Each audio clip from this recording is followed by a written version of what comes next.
America is drained as a whole.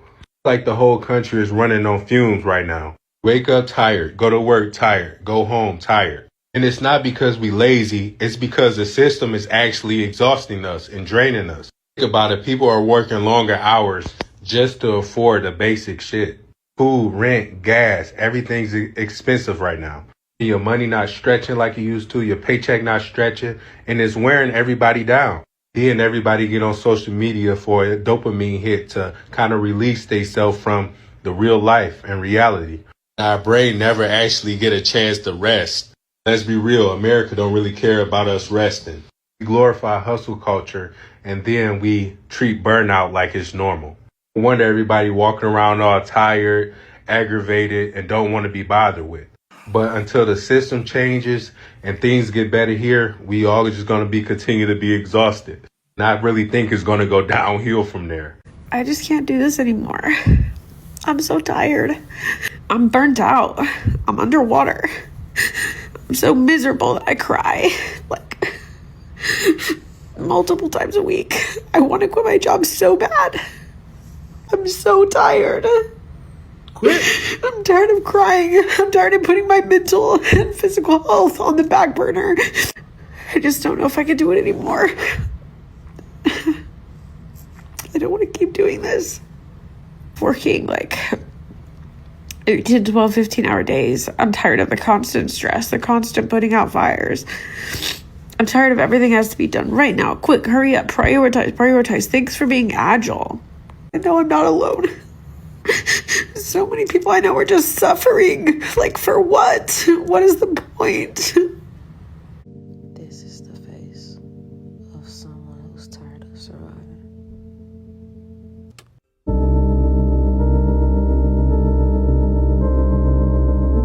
Shalom. I would like to give all honor, glory, and praises to YAHAWAH BAHASHAM YAHAWASHI BAHASHAM Rakakwadash. I would like to give double honors to the apostles and the elders of Great Millstone. Salutations to all you sincere Akim pushing this word across the four corners of the world. So more of these Americans are feeling that burnout of all these several pressures that's stacking upon them one by one. With the cost of living pressure, dealing with housing, childcare, groceries, gas, insurance, healthcare, your credit card debt that's rising more faster than your current wages. So more of these Americans are feeling financially stretched out.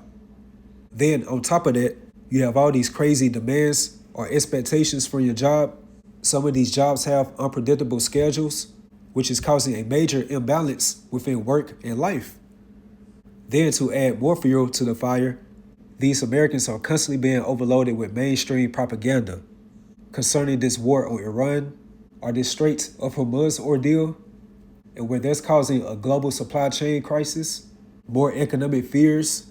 You have homicides and crimes going up in these different cities and states around America.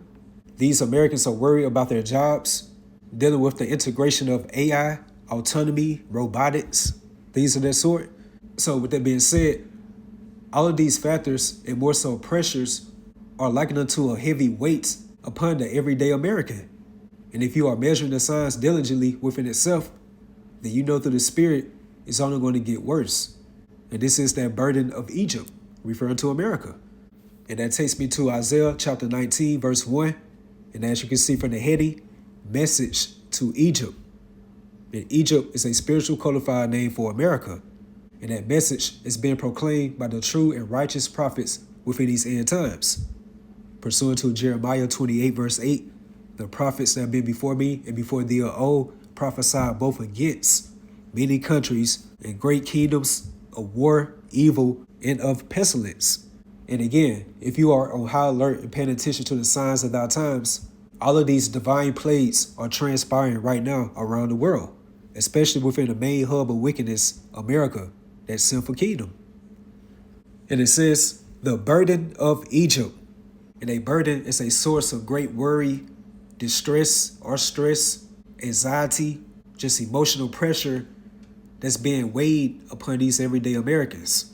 Again, factoring in those economic or financial woes to the point where that reality is hitting these everyday Americans so much that they are tapping out and giving up on this thing that we call life. And mind you that this is still the calm before the storm. So if people are tapping out or giving up right now, then how much more would they be within that mindset when Jacob's trouble will be fully unleashed out here? Because our trouble as Jacob represented you so-called Negroes, Latinos, Hispanics, and Native Americans, and for the ones of our people that look like these other nations, but on your father's side, you go back to a so-called Negro, Latino, Hispanic, or Native American. And we had that effect upon the world because the world was made for our sakes. So what's going to affect us in a negative way, then it's going to affect these other nations in a negative way, which is a very underlying power that the majority of our people don't know that they truly possess.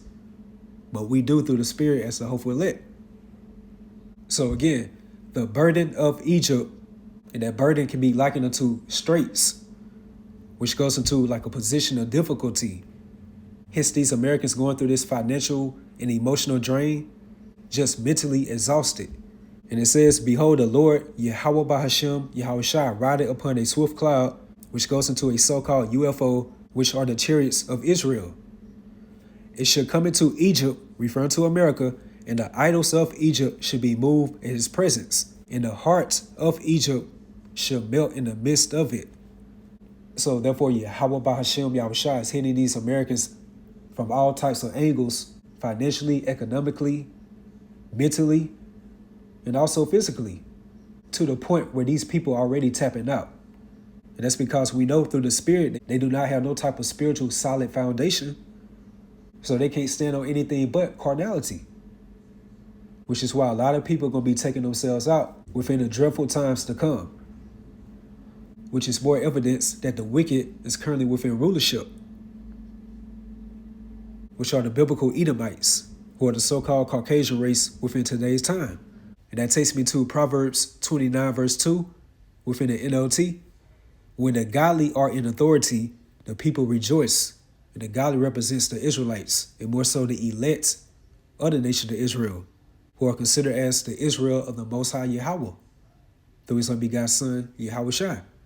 Which links up with Isaiah 32:1 within the NLT, how a righteous king is coming, and that's referring to Yahawashi, and honest princes will rule under him, referring to Yahawashi's day ones, those divine judges within the next kingdom to come, that will be on earth. So obviously, when this be set up, it will be a whole different global shift concerning how the inhabitants of the world will be feeling. Now look at the state of the people, especially these Americans right now, which is why it says right here, but when the wicked are in power, they groan. And when someone is groaning, they are constantly complaining, bickering, just whining about their current condition. Hence the affairs of this world, where this American government is being very oppressive upon its citizens, especially you so-called Negroes, Latinos, Hispanics, and Native Americans. Again, the true biblical Israelites. And what that Jake stated at the beginning of this video, he was on point for the most part. But by him saying or thinking that this system will get better somehow, he's totally off. Because you cannot heal Babylon, which is America. Like the writing's already on the wall for the judgment to be set upon America. And nobody can do anything about it. So when the godly are in authority, the people rejoice. But when the wicked are in power, they groan. And that's because the man of sin, referencing to Esau Edom, who is also likened unto that unwise king that destroyed his people, is currently within rulership. And everybody and everything within this world are within a state of suffering. And that's whether they know it directly or indirectly. And that takes me to Romans chapter 8, verses 22 to 23, again within the NLT. For we know that all creation has been groaning, as in the pains of childbirth, right up to the present time. And when you're out and about just amongst the public, then you can clearly see amongst these people's countenance. Like these people look totally tapped out, like more detached from work or society, very irritable. More people are within that lonely spirit or going through emotional numbness, just mentally, emotionally, financially, and physically exhausted. And you can be able to get a good night's rest, but the time moving so fast, once you wake up, you felt like you got no sleep at all. So again, all of these burdens is just constantly weighing down upon these everyday American shoulders and pushing their backs to the wall to the point where it's soon about to be a great breaking point. And that's where soon that we're going to come within those times, how these oppressive Americans are not going to regard their kings nor princes. It's going to be great levels of social unrest or social disorder, civil wars. Like you would think your coworker taking a break or a lunch break, go get something to eat. However, they're in their car going live on social media and having a great meltdown. Hence a trendy topic on social media called inflation rants, where damn near everybody's complaining or groaning about the current economic situation, especially here within America. So again, for we know that all creation has been groaning, as in the pains of childbirth, right up to the present time. And we believers also groan, hence the elect of the nation of Israel, pursuant to Isaiah 62 verse 7, about giving YAHAWAH BAHASHAM YAHAWASHI no rest. Until what? Until he established and make Jerusalem a praise in the earth. So therefore we supposed to be constantly nagging YAHAWAH BAHASHAM YAHAWASHI. And that notion can be through our personal prayers, but definitely through the art of preaching. Hence, sighing and crying for all the abominations done within the midst thereof. So again, and we believers also groan, even though we have the Holy Spirit within us as a foretaste of future glory, for we long for our bodies to be released from sin and suffering. We too wait with eager hope for the day when YAHAWAH BAHASHAM YAHAWASHI will give us our full rights as his adopted children. And that adoption goes into how we were once Gentiles. But through the gift of the Holy Spirit, our minds are being transformed and renewed within Yahawashi day by day. And it says, including the new bodies he has promised us. When Yahawashi is going to change our vile bodies and to be fashioned like unto his glorious body. And that takes me to Isaiah chapter 24, verses 5 to 11, again within the NLT. The earth suffers for the sins of his people. So if the earth is suffering or mourning, then that means that the earth definitely has a spirit. It can definitely feel the negative effects of Esau Edom, because everything that he touches, he contaminates, he pollutes, he destroys. And why is that? And that's because the earth is given unto the hand of the wicked. And it says, for they have twisted the Most High's instructions, violated his laws, and broken his everlasting covenant. Therefore, a curse consumes the earth. Its people must pay the price for their sin. They are destroyed by fire, and only a few are left alive. The grapevines waste away, and there is no new wine. All the merry makers sigh and mourn. And that's one of the many of my favorite topics to go into. How the American struggle is real, or these Americans are burnt the hell out, or the heart of the Egyptians or Americans melt with fear, and the list goes on. And that's because we are living in the times where the American pride, morale, confidence, or enthusiasm is being totally broken. And it says, the cheerful sound of tambourines is stilled. The happy cries of celebration are heard no more. The melodious chords of the harp are silent. Gone are the joys of wine and song. Alcoholic drink turns bitter in the mouth. The city writhes in chaos. Every home is locked to keep out intruders. Mobs gather in the streets, crying out for wine. And this is all summarizing how the city of confusion, referencing to America, is totally being broken down. Economically, spiritually, morally, and very soon physically. And it's going to be so broken that it's going to be a crying for wine in the streets. Hence the famine of hearing the words of YAHAWAH BAHASHAM YAHAWASHI being rightly divided at that. So you're going to have a lot of our people that took their grace period for granted, again, within the cool of the day or the calm before the storm, and where they did not take the time to measure the times diligently within itself, they're going to be going thirsty for the true and righteous prophets of YAHAWAH BAHASHAM YAHAWASHI within those dreadful times. And it says, joy has turned to gloom, gladness has been banished from the land. So that pretty much concludes the lesson through the Spirit. I just wanted to touch on that more, how not just Jake feeling the negative effects of Esau Edom, but these other nations as well.